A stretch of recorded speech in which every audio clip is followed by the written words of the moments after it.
فلسطینی مزاحمتی تنظیم حماس نے ٹرمپ ڈیل کے تحت غزہ کی حکومت چھوڑ دی۔ 20 سال بعد انتظامی سربراہ نے استعفیٰ جمع کرا دیا۔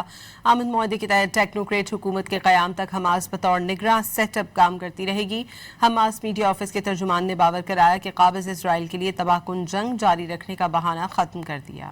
حماس نے غزہ میں 20 سال سے قائم اپنی حکومت ختم کرنے کا اعلان کر دیا۔ باور کرا دیا کہ جنگ بندی کے بعد غزہ کے انتظامی ڈھانچے کا حصہ بننے کی خواہش نہیں۔ سنجیدگی کے ساتھ انتظامی کنٹرول سول کمیٹی کو دینے کے لیے تیار ہیں۔ ٹیکنوکریٹس حکومت تک حماس بطور نگران سیٹ اپ کام کرے گی۔ غزہ حکومت کے میڈیا آفس کے ڈائریکٹر اسماعیل الصوابطہ نے حکومت کو تحلیل کرنے کا اعلان کرتے ہوئے بتایا کہ غزہ کا اقتدار امریکی صدر ڈونلڈ ٹرمپ کے بورڈ آف پیس کی حمایت یافتہ فلسطینی ٹیکنوکریٹ کمیٹی کے حوالے کیا جائے گا۔ حماس حکومت نے اپنے باقاعدہ بیان میں واضح کیا کہ غزہ کے تمام سول سرکاری ملازمین معمول کے مطابق اپنی خدمات فراہم کرتے رہیں گے۔ بیان میں ان ملازمین کو پبلک ورکرز قرار دیا گیا جو اب national committee for the administration of Gaza کی ذمہ داری اور نگرانی میں کام کرنے کے لیے مکمل تیار ہیں۔ حماس کے ترجمان کے مطابق حماس نے ایک نیا قدم اٹھایا ہے اور اب وہ غزہ کی پٹی کے انتظام کی ذمہ دار نہیں رہی تاکہ قابض قوتوں کے لیے کسی بھی بہانے کو ختم کیا جا سکے